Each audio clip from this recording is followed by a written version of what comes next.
ஜென்மத்தை சாவச்சிடணும். ஒவ்வொரு வீட்ல குழந்தைக்குதுப்பா. எவ்வளவு எல்லாம் மனசை சிதறவங்க இதுக்கு தீர்வு கொடுங்க.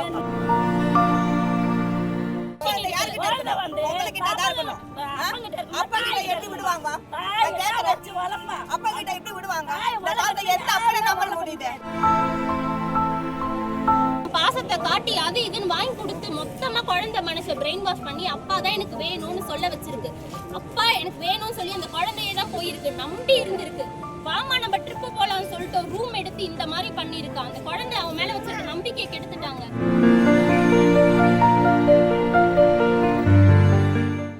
தான் பெற்ற மகளையே கொடூரமாக கழுத்தில் கத்தியை வைத்து கிழித்து கொலை செய்த கொடூர தந்தை தானும் தற்கொலை செய்து கொள்ளும் எண்ணத்தோடு கைகளிலும் கழுத்திலும் லேசான காயங்களோடு மருத்துவமனையில் அனுமதி. சென்னை ஓட்டேரியின் மங்களாபுரத்தில் நடந்த பதற வைக்கும் நிகழ்வு. விசாரணையை துவங்கிய காவல்துறை.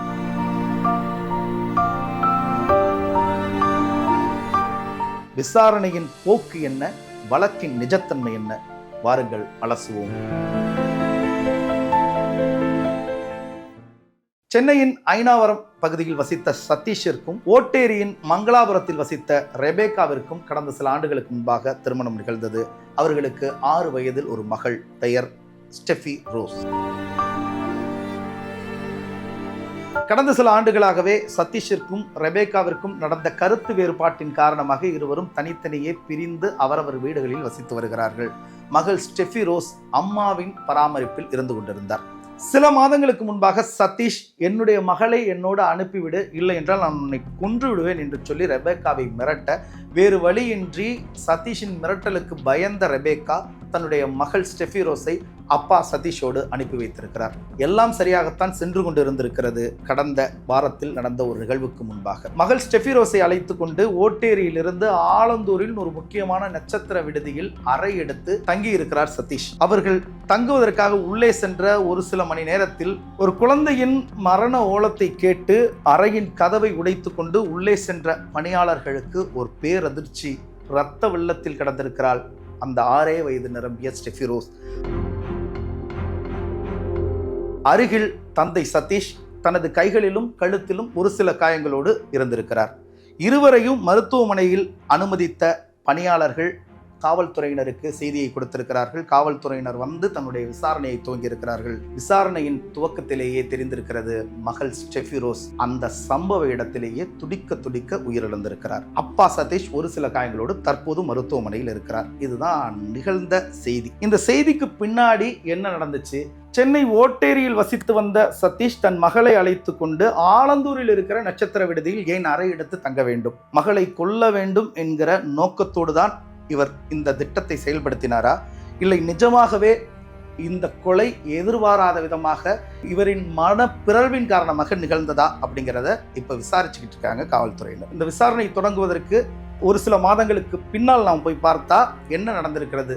சதீஷ் அடிக்கடி தன்னுடைய மனைவியோடு சண்டையிட்டு இருந்திருக்கிறார்.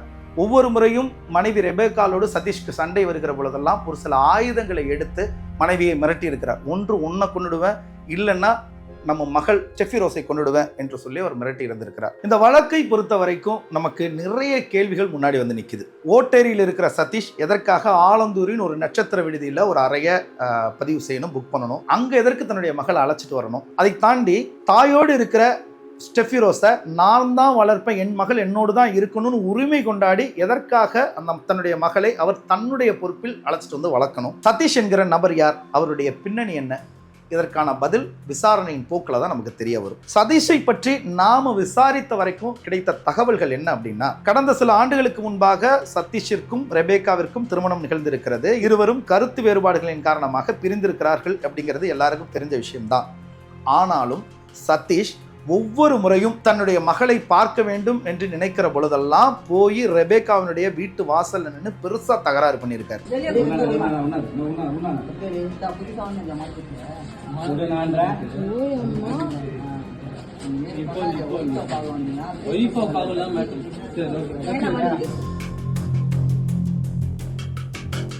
இந்த தகராறுகளும் இந்த பிரச்சனைகளும் தொடர்ந்தபடியே இருக்கிறதுனால ரெபேக்கால் என்ன பண்ணியிருக்காங்க, தன்னுடைய கணவர் சதீஷின் மீது அங்க இருக்கிற காவல் நிலையத்தில் புகார் கொடுத்திருக்கிறாங்க.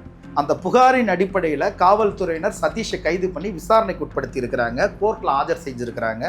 அதன் பிறகு சில நாட்கள் அவர் ஜெயிலில் இருந்திருக்காரு. பிறகு ஜாமீன் கிடைத்து அவர் வெளியில் வந்ததற்கு பிறகு தன் மனைவி ரெபேக்காவை தேடி போய் எந்த பிரச்சனையும் பண்ணாமல் அமைதியாகவே இருந்திருக்கிறாரு. சரி, எல்லாம் சரியாயிடுச்சு, இனிமேல் பிரச்சனை இல்லை, தனக்கும் தன் மகளுக்கும் எந்த சிக்கலும் இல்லை அப்படிங்கிற நிம்மதியோடு ரெபேக்கால் இருந்துகிட்டு இருக்கும் போதுதான் சதீஷ் திரும்பவும் ரெபேக்காலுடைய வீட்டுக்கு போய் மகளை என்னோடு அனுப்பிவிடு, இல்லையெனில் உன்னை கொன்னுடுவேன்னு ரெபேக்காவை சதீஷ் மிரட்டியிருக்காரு. சதீஷனுடைய மிரட்டலுக்கு பயந்து போன ரெபேக்கா சரி மகள் அப்பாவோடு கொஞ்ச நாள் இருக்கட்டும் என்று சொல்லி ஒரு நல்ல எண்ணத்தில் தான் அனுப்பிச்சிருக்காங்க. அனுப்பிய ஒரு சில மாதங்கள் எல்லாம் நன்றாகத்தான் இருந்திருக்கிறது. ஆனால் திடீர்னு ஒரு நாள் சதீஷ் ஓட்டேரியிலிருந்து ஆலந்தூரில் இருக்கிற ஒரு நட்சத்திர விடுதியில் ஒரு அறையை புக் பண்ணுறாரு. தன்னுடைய மகளுக்கு தேவையானதெல்லாம் வாங்கி தரேன்னு சொல்லி 6 வயது நிரம்பிய அந்த பிஞ்சு குழந்தைய அந்த விடுதிக்கு அழைச்சிட்டு போயிருக்காரு. போன கொஞ்ச நேரத்தில் கொடூரமாக துடிக்க துடிக்க தன் கையில் இருந்த கத்தியின் மூலம் அந்த குழந்தையினுடைய கழுத்தை கீறி குழந்தை கதற கதற கொலை செய்திருக்கிறார். இதுதான் வழக்கு. இப்போ வரைக்கும் நமக்கு தெரிகிற செய்தி.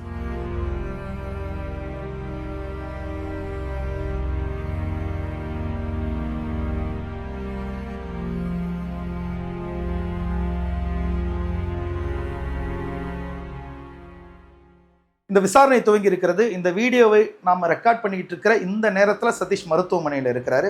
இந்த வழக்கினுடைய விசாரணையுடைய நீட்சி எப்படியெல்லாம் போகும் அப்படிங்கிறது நமக்கு தெரியும்.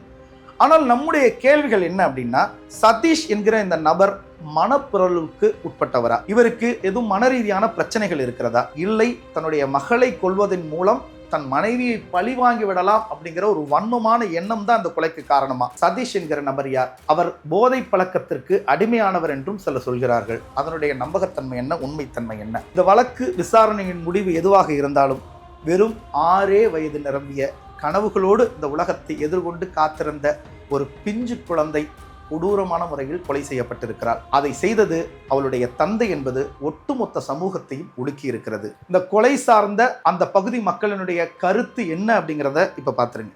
சொல்ற அளவுக்கு அவன் பாசத்தை காட்டி அது இதுன்னு வாங்கி கொடுத்து மொத்தமா குழந்தை மனசை பிரெயின் வாஷ் பண்ணி அப்பா தான் எனக்கு வேணும்னு சொல்ல வச்சிருக்கு. அப்பா எனக்கு வேணும்னு சொல்லி அந்த குழந்தையே தான் போயிருக்கு, நம்பி இருந்திருக்கு. வாமா நம்ம ட்ரிப்பு போலாம்னு சொல்லிட்டு ஒரு ரூம் எடுத்து இந்த மாதிரி பண்ணிருக்கான். அந்த குழந்தை அவன் மேல வச்சிருக்க நம்பிக்கை கெடுத்துட்டாங்க. இந்த மிருக ஜன்மத்தை சாவச்சிடணும். ஒவ்வொரு வீட்ல குழந்தைக்குதுப்பா, எவ்வளவு மனசை சிதறவங்க இதுக்கு தீர்வு கொடுங்க. 2 நாள் முன்னாடி கூட கொடுத்திருக்காங்க. என் உயிருக்கும் என் குழந்தை உயிருக்கும் யார்கிட்ட சார் இருக்கணும்? எந்த ஆக்ஷன் யார்கிட்ட இருக்கணும்? உங்களுக்கு கிட்ட தான் இருக்கணும். அப்பா கிட்ட எப்படி விடுவாங்க? அப்பா கிட்ட எப்படி விடுவாங்க? எந்த அப்பனை நம்ப முடியுது? நம் சமூகம் எதை நோக்கி சென்று கொண்டிருக்கிறது என்கிற கேள்வியோடும் இந்த வழக்கினுடைய விசாரணை எப்படியெல்லாம் நீளப் போகிறது, அந்த நட்சத்திர விடுதியில் அந்த குழந்தை கொல்லப்படுவதற்கு முன்பாக அந்த அறையில் நடந்த நிகழ்வுகள் என்ன அப்படிங்கிறதெல்லாம் சதீஷ் சொன்னால் மட்டும்தான் நமக்கு தெரியும். காத்திருப்போம்.